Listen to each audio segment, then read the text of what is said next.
taking over for Jordan.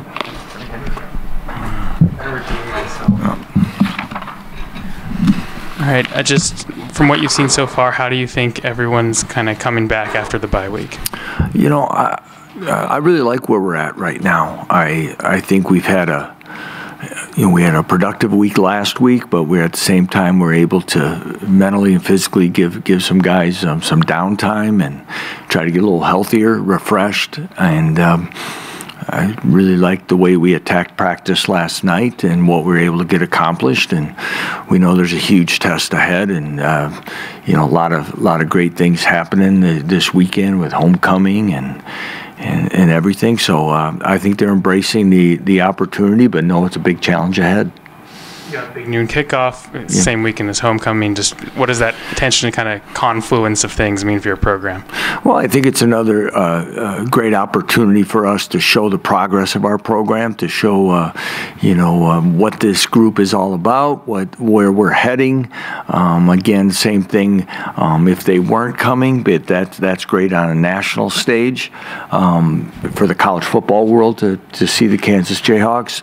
And at the same time, I think it's a great opportunity for our alumni and fans that are coming back to Lawrence, or some that maybe haven't been back in a while, or ones that are coming back, for that annual trip to see the progress of our program. So a lot of wins there, a lot of great opportunities for our program, our athletic department, university, and community. And then just as he continues to recover from injury, how is Jalen Daniels progressing? Still progressing.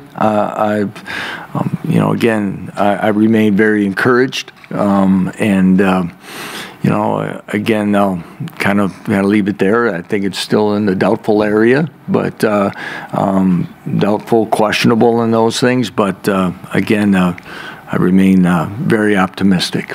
Okay. Has Jalen been able to do more? Yes. Last year you guys had College Game Day.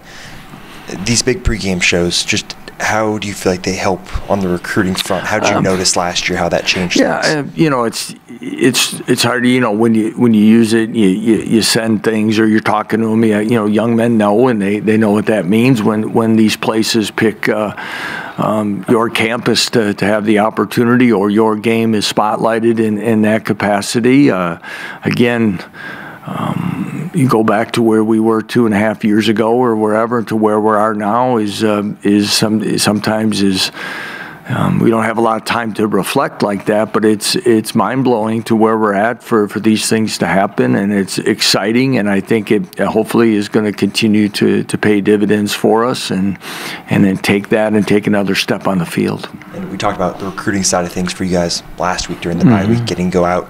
How do you determine what's a priority during that short period? Again, it's a balance. You're trying to get out to be seen. We wanted to get to as many places as we could. There's some that, based on certain schedules and other things happening, that we could get to some Thursday night games like I did, and then guys were at places on Friday, and then guys were seeing games on Saturday as well. Trying to balance the prep and everything that we're doing. But Rob Iannello, Grant Murray, and the rest of our recruiting staff put together a plan that utilizes our time efficiently, and I feel we were able to do that. And so hopefully we can get out. When we were down in Oklahoma City, we got a couple guys out to a game, and we'll continue to try to do that when it presents itself. And for you guys doing the prep for Oklahoma, I guess during a bye week, how much of it is self-scouting and how much of it is looking ahead to the next opponent? Yes. It's kind of like that. We're doing some, I would say, probably not as much of the younger players as maybe we've done in the past, which is unfortunate based on we tapered down some things, and like I said, gave some guys, we did rotate, but we didn't maybe do as many as our first 2 years of pure scout team. I don't like calling them scout bowls or something like that. I've never done that. We did some. We did do scout team periods, and then we did, just regular offense versus defense looks for speed and reactions and things like that. So it was a mixture. What are your initial thoughts on Oklahoma? A very good football team. Last year game, it was, they played fast and accurate and really had us on our heels most of the day. We battled and made the score respectable, but they were in control probably from the start. You see a lot of those things again, that up-tempo pace that they want to just keep you kind of playing base defenses and trying to exploit you. And they do an excellent job. Jeff Lebby's an excellent offensive coordinator. He's one of the best in the country at running this system, and they got a quarterback that does an excellent job of running that. He's very accurate. He can extend plays. He can run and create things with his legs. They got weapons all over the place. So that's the challenge. And I think where they've taken the next big step is defensively, the improvement. They used the portal very well and created a lot of depth all across the board, and again, I'm extremely impressed with their defensive team speed as well. Yeah. Have you noticed anything year two of that coaching staff comparatively to year one? Yeah, I think, I don't know, I don't want to speak for Coach Venables. I'm not him, I'm not there, but I think for any of us, especially for someone that I can reflect at my own experiences of, you can spend your whole life preparing to be a head coach, but until you get to actually sit in the chair and go through those things, it's different, and then you get more comfortable in that role, and some things come to light. And again, especially taking over a program that's been highly successful, you don't change things just to change them, but at the same time, after a year on the job, you put your own fingerprint on it. And I think he has done that by really how you've seen the defense really kind of change itself, and confidence that they're playing in. I believe he's calling the defense now and heavily involved, and so I would say that as far as year two, and players that have been there probably more comfortable with them. So I think probably the same way when we got here is year two, you've got the routine down, you know what you kind of want to change, and you continue to make your small adjustments as you go. Lance, what do you make of Trevor Wilson and how hot he's been lately, especially with as loaded as you guys are at receiver? Yeah, it's been exciting to see Trevor kind of come into his own. I can say that we as a staff that has been with Trevor for the long haul has always seen this ability there for him to kind of make this happen, to create these type of plays, and to see it come together. And there's been different reasons for Trevor to whether it be injuries, and there's where we are at Buffalo or learning, and last year he just had a really tough season on and off the field.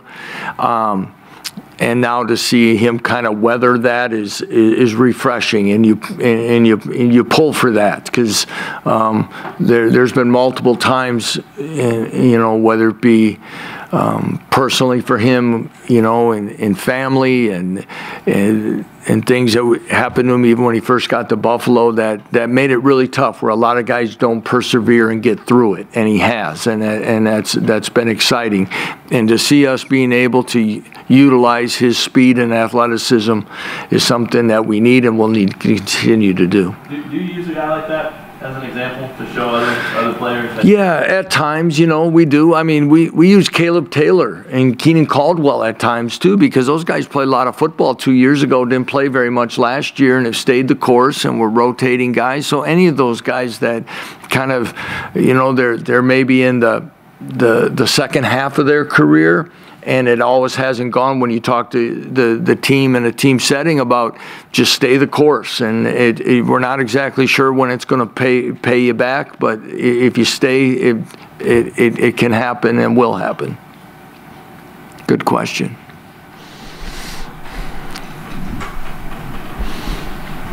Oklahoma does the up-tempo offense, and I think UCF is one. Oklahoma State has done it too. As the season goes on, as time goes on, do the guys get more comfortable going against that? And how do you have to change things when you go up against a team that wants to kind of push the pace like that? Yeah, I think they get used to it, no doubt.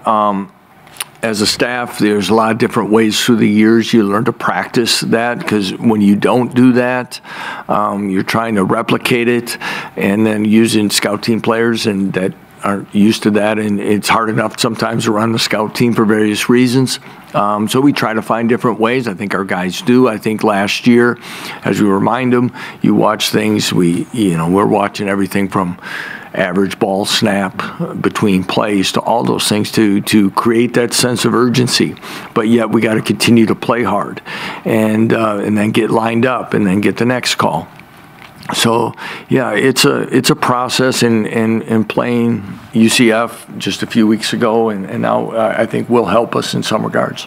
And I guess looking at the final 5 games of the season, what is it going to take for you guys to finish fast?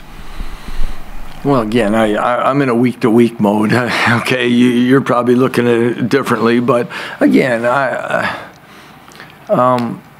think I know where the reason is from last year's maybe to this year. And again, if you remember at the beginning of the year, or maybe even last spring, I think I sat in this room and said, we can be a better football team, and probably will be a better football team than we were last year, but I can't promise it's going to show up in the record, okay? And that can hold true when you look at it across the board in this conference. It's how you're going to match up. So it's going to come down to A, staying healthy. B, we got to be able to execute and stay physical and be able to create our balance and offensive explosiveness. We've got to be able to prevent big plays and tackle well on defense and find a way to win something in special teams. And that's going to continue on. There's not a magic, hey, if we just do this, we're going to be set.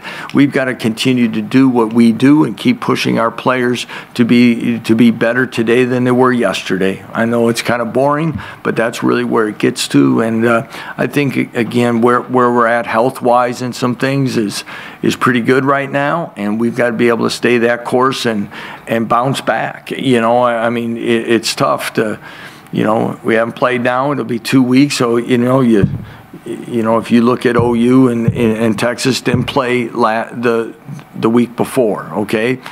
I don't know if that had to do with anything, the scores of their game. I don't want to take away from those 2 opponents that played them to the wire, but we got to come off this break. You can be refreshed, but you better be able to come out of the gates well and play well off of it. So those are all going to be the things that we'll talk about as we go down these final 5. Did you gain any clarity on either the penalties that were, I guess one of them wasn't called, one was called, in the fourth quarter? Clarity, not completely. I'd say no to clarity, other than they supported the calls made. That's about all I can tell you. Okay. Anything else, Coach? I will give you one or two other injury updates. That Logan Brown had surgery last week, and Logan will be out for the rest of the season. Okay, so you won't see his name there. And hopefully we can look at filing hardship for that as well and get his year back.